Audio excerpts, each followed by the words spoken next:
जे आहे जनगण मन याचे रचनाकार कोण आहेत तर रवींद्रनाथ टागोर आहेत. काय म्हणलंय राष्ट्रगीताचे रचनाकार कोण आहेत रवींद्रनाथ टागोर आहे.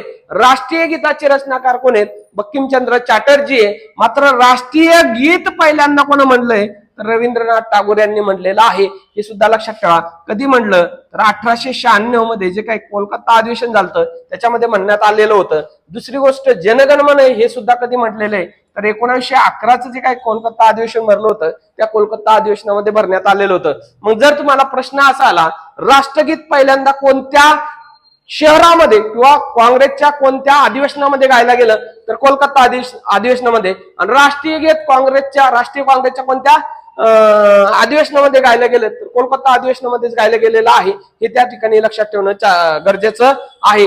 मग अशा पद्धतीने आपल्याला वंदे मातरम आणि जनगण मन याच्या संदर्भातला फरक लक्षात ठेवणं गरजेचं आहे. मग परत सांगतोय रचनाकार कोण आहेत तर रवींद्रनाथ टागोर आहेत आणि इकडे कोण आहेत तर बंकिमचंद्र चॅटर्जी आहेत किंवा बंकिमचंद्र चट्टोपाध्याय असं सुद्धा येऊ शकतंय. यांची कादंबरी लक्षात ठेवा आनंदमठ.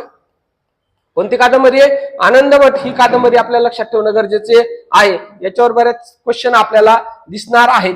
मात्र फरक लक्षात घ्या. राष्ट्रगीत म्हणलं तर जनगण मन आणि राष्ट्रीय गीत म्हणलं तर काय सांगायचं आपल्याला वंदे मातरम. कारण याचा कालावधी आपल्याला मात्र कायमस्वरूपी लक्षात ठेवा. आता 3 मिनिटं 10 सेकंद एवढा कालावधी आहे. आणि चेक करा जनगण मनचे किती कडवे आहेत तर 5 कडवे आहेत. वंदे मातरमचे किती कडवे आहेत तर 6 कडवे आहेत. याच्यातला पहिला श्लोक स्वीकारलेला आहे. मात्र सुरुवातीला आपण 2च कडवे स्वीकारले होते. मात्र सध्या किती स्वीकारले तर 6च्या 6 कडवे स्वीकारलेले आहेत. हे सुद्धा तिथं लक्षात ठेवणं गरजेचं आहे. तर अशा पद्धतीने आपण काय केलंय आज राष्ट्रीय गीत आणि राष्ट्रगीत याच्यामधला तुलनात्मक फरक बघितलाय आणि याच्यावर तुम्हाला 100% यावर्षी क्वेश्चन दिसणार आहे. कारण राष्ट्रीय गीताला 150 वर्ष पूर्ण झाले आणि याच्यावर बऱ्याच वेळेस संसदेत चर्चा झालेली आहे.